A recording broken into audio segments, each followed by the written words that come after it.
আসসালামু আলাইকুম। আমি এই মুহূর্তে দাঁড়িয়ে আছি মাদারীপুর জেলার মোস্তফাপুর ইউনিয়নের চতুরপাড়া গ্রামে। আমি গত বছর এই জায়গায় দাঁড়িয়ে আপনাদের একটা ভিডিও ছেড়েছিলাম। সেই ভিডিওটা আপনারা সুন্দরভাবে দেখেছেন। আশা করি আমার এই ভিডিওটা শুরু থেকে শেষ পর্যন্ত ভালোভাবে দেখবেন। আমার দেখেন মাথার উপরে ডাইন পাশে কত সুন্দর আমের গুটি ধরেছে। এই আম গাছ এবং এই আমের বাগানে আমি গত বছর প্রচুর আম খেয়েছি। এই আম কিন্তু খুব মিষ্টি।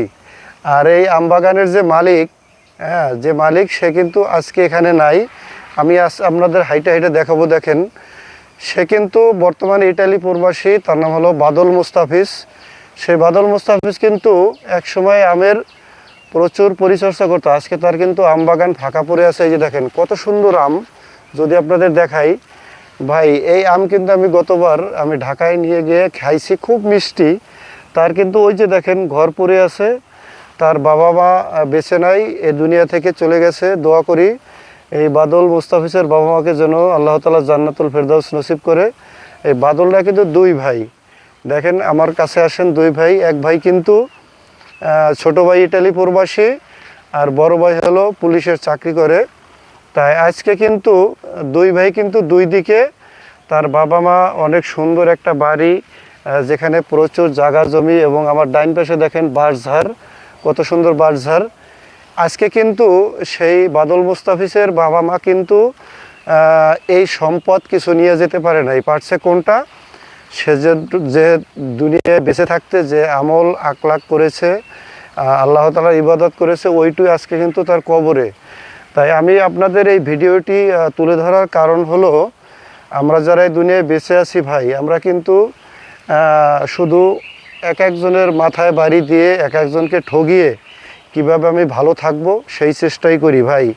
এই দুনিয়া কিন্তু আপনার ক্ষণেকের, আপনি চিরস্থায়ী বেঁচে থাকবেন না।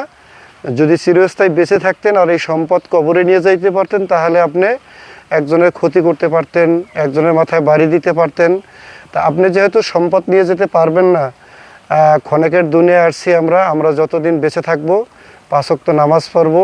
আর গ্রামে আমরা চিন্তা করি একটা হানাহানি মারামারি একজন আরেকজনের পিছনে লাগা, ভাই এই কাজ আমরা কখনো করব না। দেখেন এই বাদল মুস্তাফিজের বাবা মা নাই, তার কিন্তু এই দেখেন কত সুন্দর ঘরটা পড়ে আছে। দেখেন ঘরের সামনে দেখেন জানলা দেওয়া, কিন্তু আজকে কিন্তু এই ঘরটা কিন্তু অনেক টাকা দিয়েই বানিয়েছিল। তারা থাকার ইচ্ছা ছিল, থাকার ইচ্ছা সত্ত্বেও কিন্তু আজকে তারা নাই। দেখেন 2টা দরজায় তালা ঝুলতে আছে।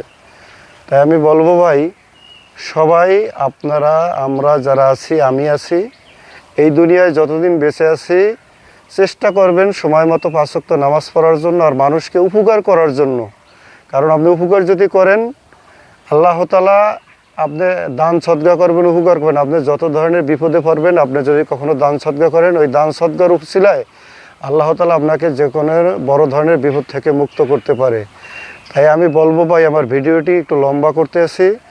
আমি আপনাদের একটাই দাওয়াত দেব, আমরা যারা মুসলমান আছি ভাই, কখনো আমরা কারো ক্ষতি না করি ভাই। আমরা কারোর পিছনে লাগবো না, কোনো হানাহানি করব না, কোনো গ্যাঞ্জাম করব না, কোনো মারামারি করব না। আমরা মুসলমান হলো ইসলাম ধর্ম, শান্তির ধর্ম। এই ধর্ম আমাদের পেয়েছি, আমাদের কিন্তু শুকরিয়া আদায় করা উচিত। কারণ আমরা হলো প্রিয় নবী হযরত মুহাম্মদ সাল্লাল্লাহু আলাইহি সাল্লামের উম্মত, শ্রেষ্ঠ নবী এবং শেষ নবীর উম্মত। তাই ভাই আল্লাহ তাআলা আমাদের অনেক কিছু ধৈর্য ধারণ করার জন্য বলেছে, যে ধৈর্য ধারণ করলে আল্লাহ তাআলা অবশ্যই আমাদের মনের আশা পূরণ করবেন। দেখেন এই যে তার কিন্তু এই বাড়ির পাশে কিন্তু আর একটা পুকুর আছে, অনেক জায়গা, কিন্তু সে কিছুই নিয়ে যাইতে পারে নাই ভাই। তাই আমি আবারও আপনাদের বলবো, আমরা যতদিন বেঁচে আছি 5 ওয়াক্ত নামাজ আল্লাহ তাআলার যেটা করতে বলেছেন করব, যেটা করতে নিষেধ করেছেন সেটা করব না। সবাই ভালো থাকবেন। আমার ভিডিওটি যদি ভালো লাগে সুন্দর একটি লাইক কমেন্ট শেয়ার করবেন। ভালো থাকবেন।